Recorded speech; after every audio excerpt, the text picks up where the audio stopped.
बिस्मिल्लाहिर्रहमानिर्रहीम। मैं हूं मलिक अल्ताफ़। आप देख रहे हैं मेरा यूट्यूब चैनल। आज मैं जिस शख्सियत पे बात करना चाह रहा हूं, एक्चुअल तो मैंने ये जो अपना चैनल बनाया था, ये मैंने बनाया था बिज़नेस कम्युनिटी के लिए।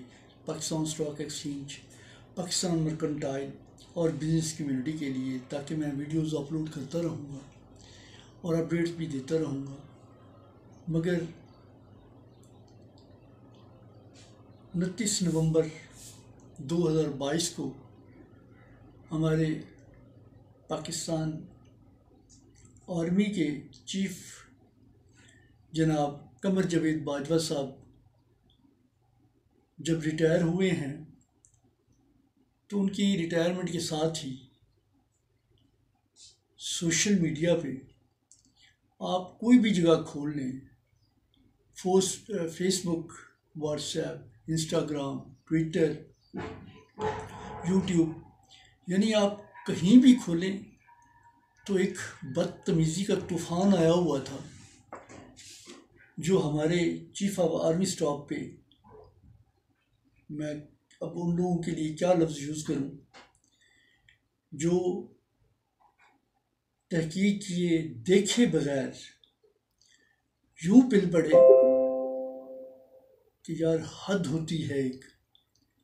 तो इस मजबूरी के तहत मैंने अपने चैनल को कन्वर्ट कर लिया कि तमाम ओपन ऑप्शन मैंने रखे हैं कि मैं जिस पे चाहूँगा आप वीडियो बना दूँगा। तो मुझे इंतहाई दुख हुआ, इंतहाई अफसोस हुआ कि यार वो पाकिस्तानी जिनको कमर जावेद बाजवा की रिटायरमेंट पे खुशियाँ और जश्न मनाना चाहिए था, यानी एक हमारी आर्मी का चीफ, इस्लामी मुल्क का सरबराह और पाकिस्तान की मजबूत तरीन फ़ौज का सरबराह रिटायर हो रहा है और हम उसको गालियाँ दे रहे हैं। गालियाँ भी वो जिसमें पाकिस्तान के हर सियासतदान और वो नाज समझ लोग जिनको मालूम नहीं, बस कुछ ऐसी ही गलत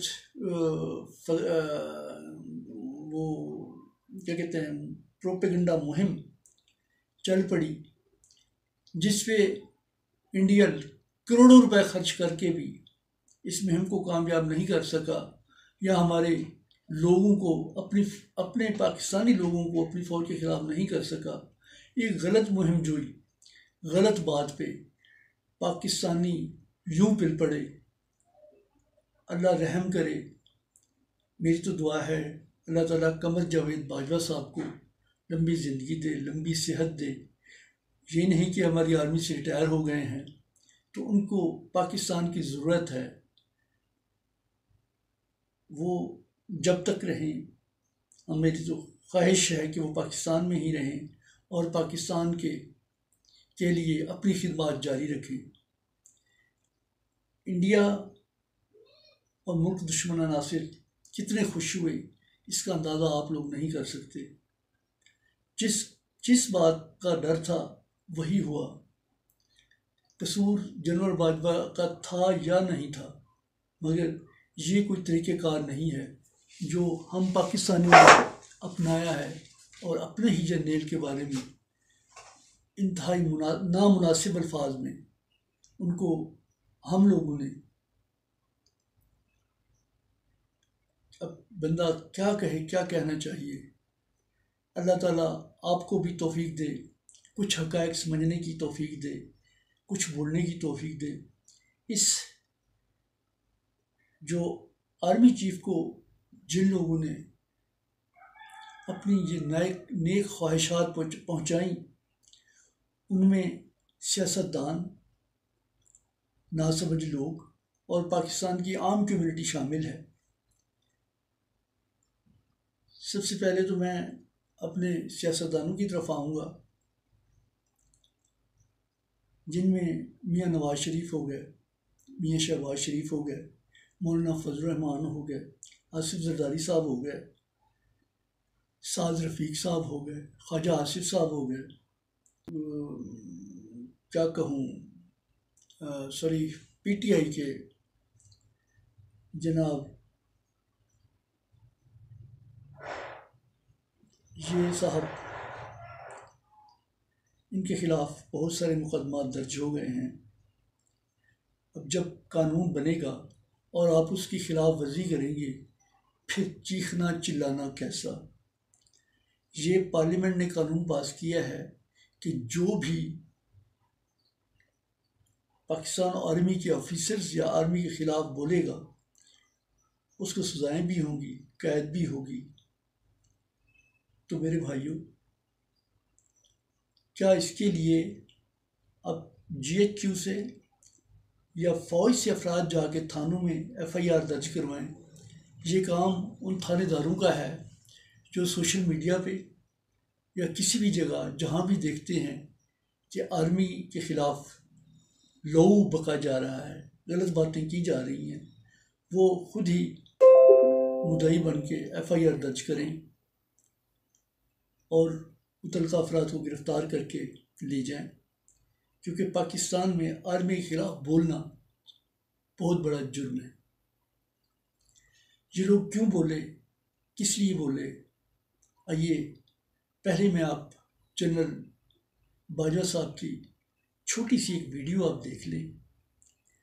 उनको 1978 से लेकर 2022 तक कितने अवार्ड्स मिले, कहाँ से अवार्ड मिले। वो आर्मी चीफ नहीं था, वो तो नवंबर 2016 में आके आर्मी चीफ बनते हैं। 6 साल का मुख्तसर सा पीरियड है जिसमें वो आर्मी चीफ रहे 6 साल तक। और मैं उनको उनकी लंबी उम्र के लिए भी दुआ करता हूँ और दुआ करता हूँ कि उन्होंने जिस सब्र, जिस सुकून से, जिस डिसिप्लिन से आर्मी से रिटायरमेंट ली और आर्मी के इदारे ने उनको जिस तरह रुखसत किया,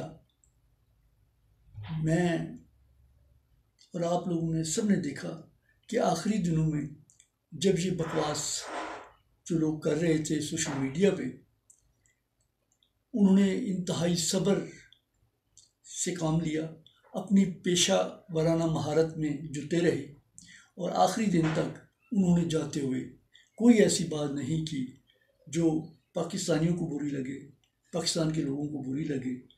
और एक अच्छे फ़ौजी की तरह वो रिटायर हो गए। मुबारक हो जनरल बाजवा साहब, आपको और आपकी फैमिली को, कि अल्लाह ताला ने आपको तौफीक दी और आप बहुत अच्छे तरीके से रिटायर हुए।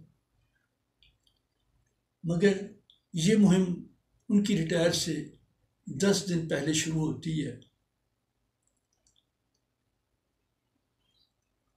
कौन से इदारे शुरू करते हैं, क्यों करते हैं, उसके लिए मैं आपको एक वीडियो और दिखाना चाहता हूँ, वो देख लें और उसके बाद हम ये काम शुरू करते हैं कि ये कौन लोग थे जिन्होंने ये मुहिम चलाई। आइए ये वीडियो देखें।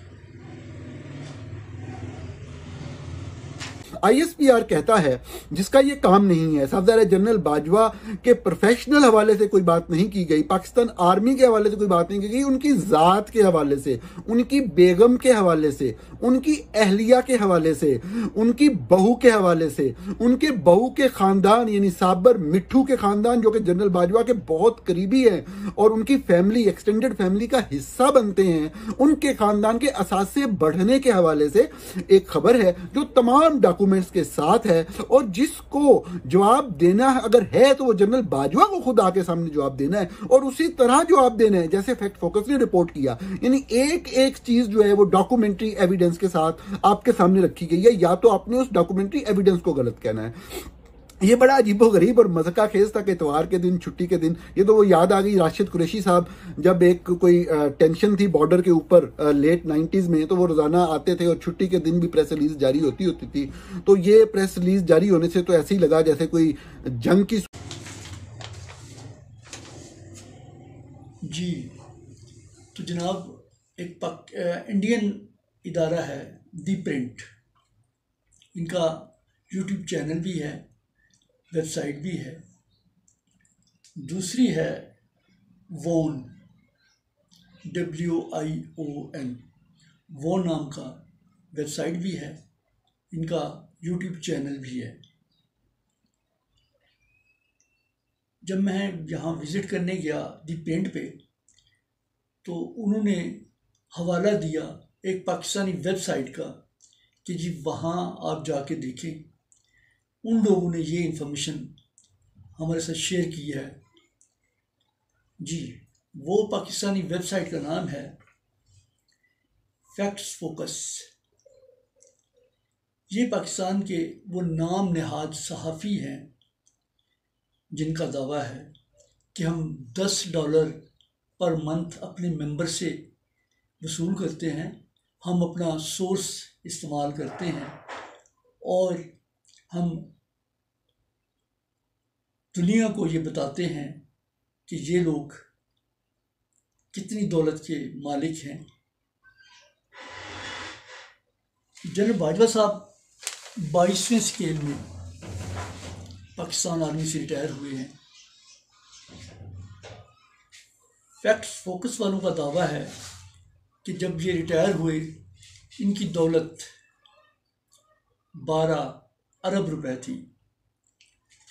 वीडियो में आपने देखा होगा कि जो साहब कह रहे हैं कि जनरल बाजवा साहब खुद, उनकी फैमिली, उनकी मिसेस, उनका बेटा, उनकी बहू, बल्कि उनके दोस्तों को भी पकड़ के वो ले आए दरमियान में कि उनके बारे में ये हमें वजाहत दे कि ये इतने पैसे कहाँ से आए। जी कितने हैं? सिर्फ 12 अरब रुपया। कि ये इन्होंने कहाँ से लिए, कैसे लिए? अल्लाह के बंदे, जो कुछ तुम पूछ रहे हो, और ये तो वो FBR को दे चुके थे। FBR ने इन लोगों से, उनकी मिसेज से, उनके बच्चों से पूछा है। जनरल बाजवा साहब बल्कि उनकी फैमिली रिटर्न, वेल्थ रिटर्न और इनकम टैक्स रिटर्न फाइल करती रही है, और उसे उनकी FBR से जो कॉरेस्पॉन्डेंस थी उसके लेटर भी इन्होंने फैक्ट्स फोकस वालों ने दिए हुए हैं, वो लेटर तक दे दिए हैं। अब मुझे बताइए इसमें कौन सी ऐसी चिड़िया छुपी हुई थी या कौन सा ऐसी चीज़ थी जो जनरल साहब ने बाहर नहीं दी थी। और जैसे ही ये खबर बाहर लगी, इंडियन चैनल,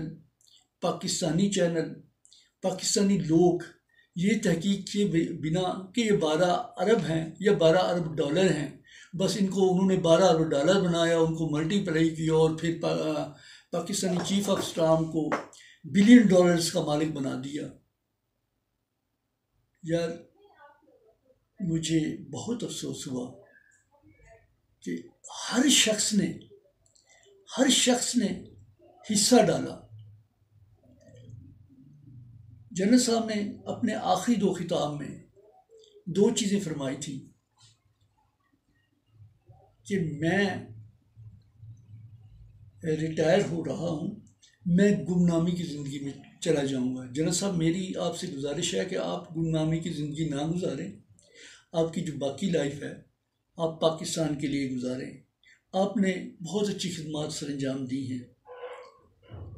दूसरा, उन्होंने फरमाया था कि 1971 की जो वार है वो वार फौज नहीं हारी थी, ये सियासी जंग थी जो हम हार गए।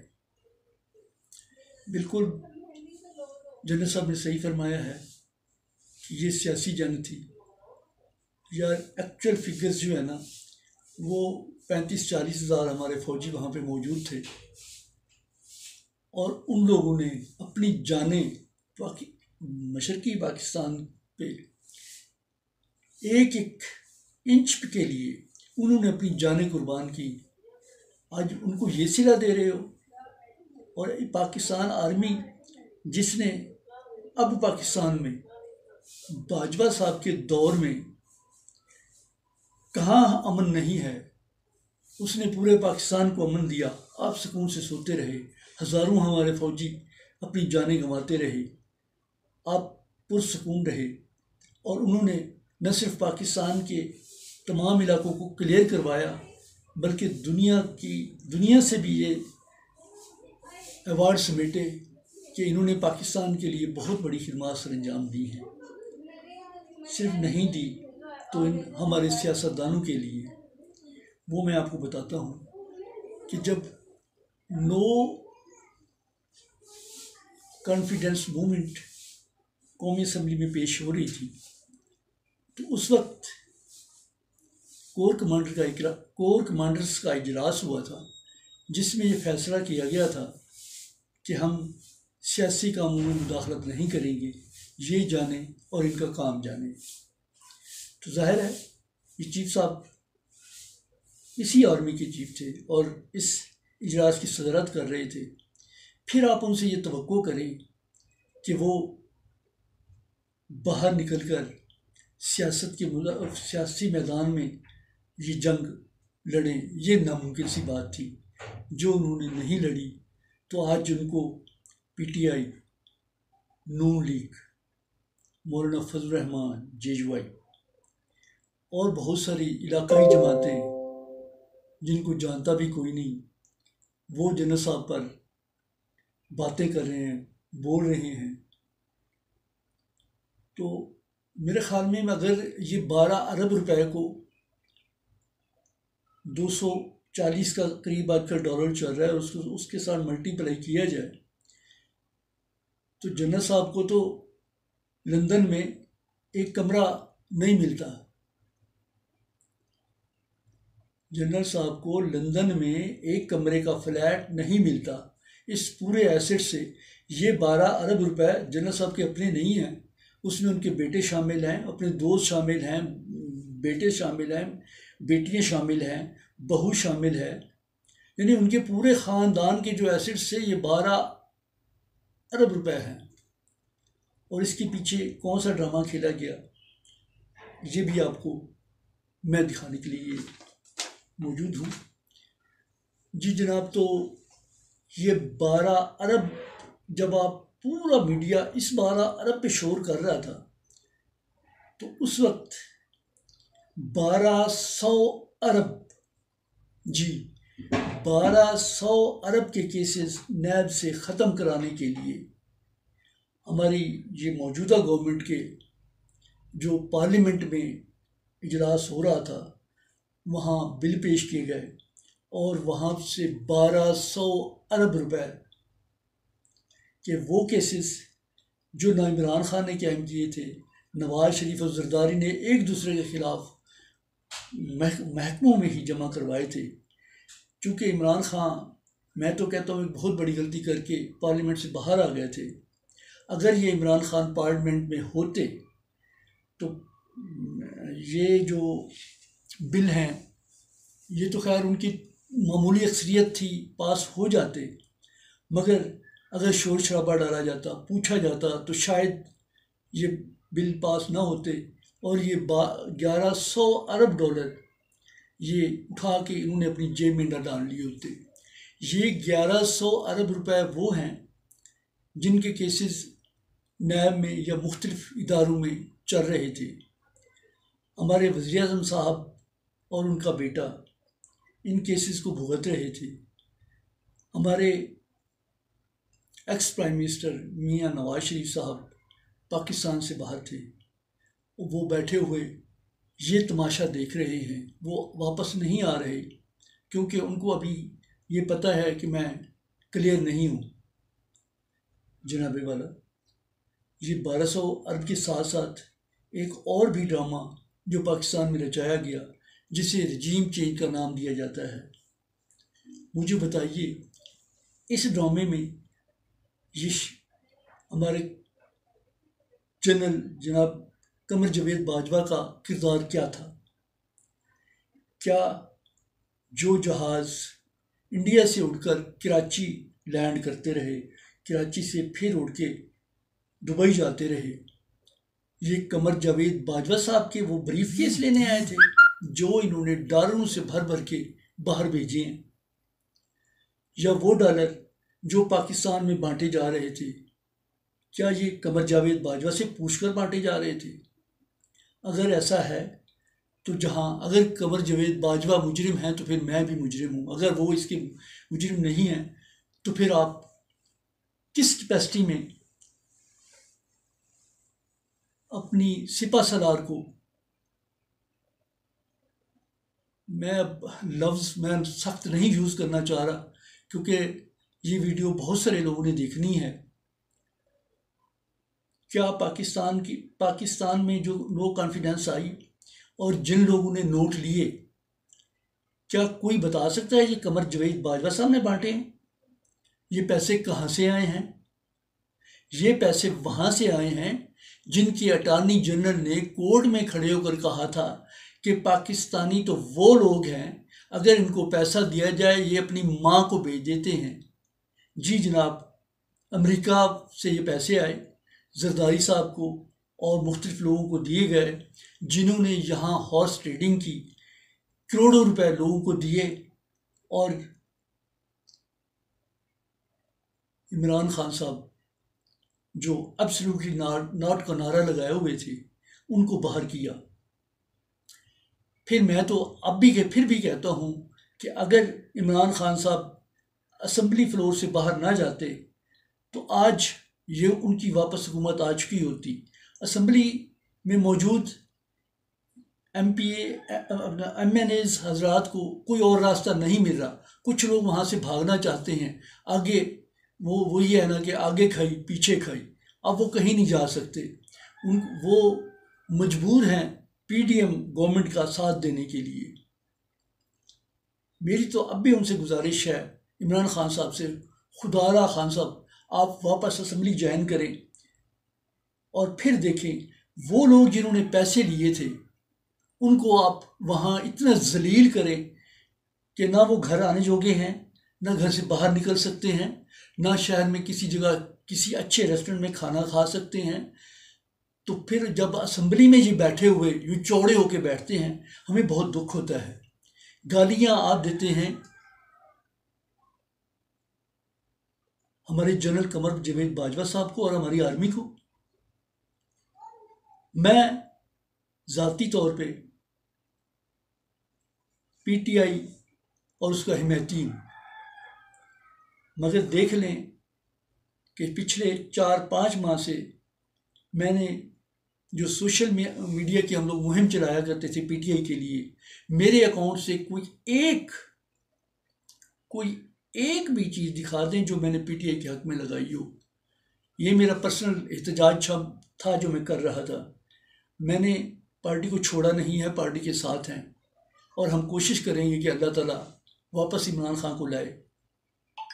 अब तो मोनस इलाही साहब ने भी कह दिया है कि जनाब हमें बाजवा साहब ने कहा था, और हामिद मीर साहब ने भी ये इंकशाफ किया है कि बाजवा साहब नहीं चाहते थे, उसके बावजूद भी बाजवा साहब नहीं चाहते थे, उसके बावजूद भी ये अपना नो कॉन्फिडेंस ये कामयाब हो गई यार। और उसमें कसूर हमारी फ़ौज का कैसे हुआ, क्योंकि ये तो एक पहले इजलास में तय हो गया था कि हम किसी का साथ नहीं देंगे। खुदा के लिए मेरे प्यारे पाकिस्तानियों, अल्लाह ताला ने आपको बहुत कुछ दिया है, अल्लाह ताला ने अकल दिया है, शऊर दिया है, उसका इस्तेमाल कीजिए। और आने वाले हमारे सिपा सलार जनाब आसिम मुनीर साहब, जनरल आसिम मुनीर साहब को हम वेलकम कहते हैं, और हम चाहते हैं कि जैसे जनरल बाजवा साहब ने खामोश अपनी पूरी ज़िंदगी फ़ौज को लिए वक्फ की, आने वाले वक्त में चूँकि आप 3 साल के लिए आर्मी चीफ बने हैं, तो अल्लाह ताला आपको साबित कदम रखे पाकिस्तान के लिए, पाकिस्तान को सलामत रखे, कायम रखे। मेरे वो भाई जिन्होंने आर्मी के ख़िलाफ़ पोस्ट लगाई थी, जब बोल रहे हैं खुदा के लिए आप ये पोस्ट हटा दें, मेरी पाकिस्तान के लिए ना बोले। तो वो जो नाम निहाद सहाफ़ी जिनका जिक्र मैं कर रहा था, फोकस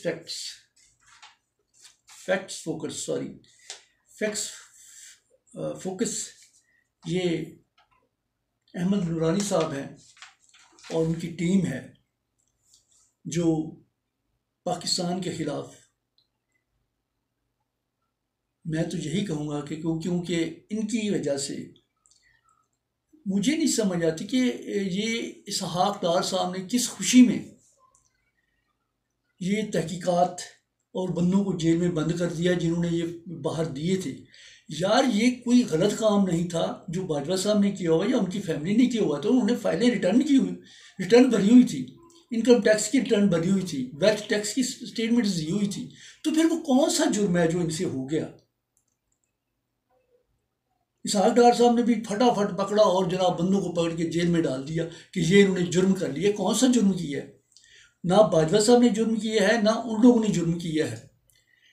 मुजरिम जुर्म जिन लोगों ने किया है ये है ये वेबसाइट वाले नूरानी साहब जो अपने आप को सहाफ़ी कहलाते हैं, और ये पाकिस्तान के वो सहाफ़ी हैं जो 5,000 तनख्वाह लेते थे, आज इनके पास हवाई जहाज़ हैं। आप इनसे पूछें क्या तुम्हें सिर्फ पाकिस्तान आर्मी ही मिली है? इनकी वेबसाइट पे जाएं, आप लोग जाएं, इसको वेबसाइट को विज़िट करें और मुझे बताएं कि पाकिस्तान की सिर्फ आर्मी ही मिली है जिसमें इन्होंने उनकी डाटा लिया है और उसको लगा दिया है। उनको नवाज शरीफ नज़र नहीं आया, उनको शहबाज शरीफ नज़र नहीं आया, जरदारी नज़र नहीं आया, आसिफ साहब नज़र नहीं आए, बिलावल भुट्टो नज़र नहीं आया, और वो सिंध से हमारे वो खरबूपति आसिफ साहब के दोस्त वो शकील मेमन साहब हैं, गालबन 2-4 और नाम भी हैं जो 4-4, 5-5, 100 अरब, 100 नहीं, 200 नहीं, सिर्फ अरब नहीं, 400-500 अरब रुपए उन्होंने डिकारे हैं और उनसे पूछने वाला कोई नहीं। जो केसेस बने हुए थे ये इन्होंने ख़त्म कर दिए। 1100 अरब रुपए के केसेस यार ख़त्म कर दिए आप लोगों ने। मुझे बताइए, तो जनरल अपना हमारी ये सहाफ़ती बिरादरी जवाब दे कि आपको सिर्फ जनरल साहब नज़र आए। उससे पहले भी आप लोगों ने जनरल मुशर्रफ के असासाजात के बारे में ये वेबसाइट पे सर जी ये वीडियो बहुत लंबी हो गई थी, तो मुझे मलिक अल्ताफ़ को इजाज़त दीजिए। जाते जाते एक रिक्वेस्ट है कि अगर मेरी ये वीडियो अच्छी लगी हो तो आप मेरा चैनल सब्सक्राइब कर लीजिए ताकि मेरी आने वाली वीडियोस आपको मिलती रहेंगी। अल्लाह आपका हामी व नासिर। शुक्रिया।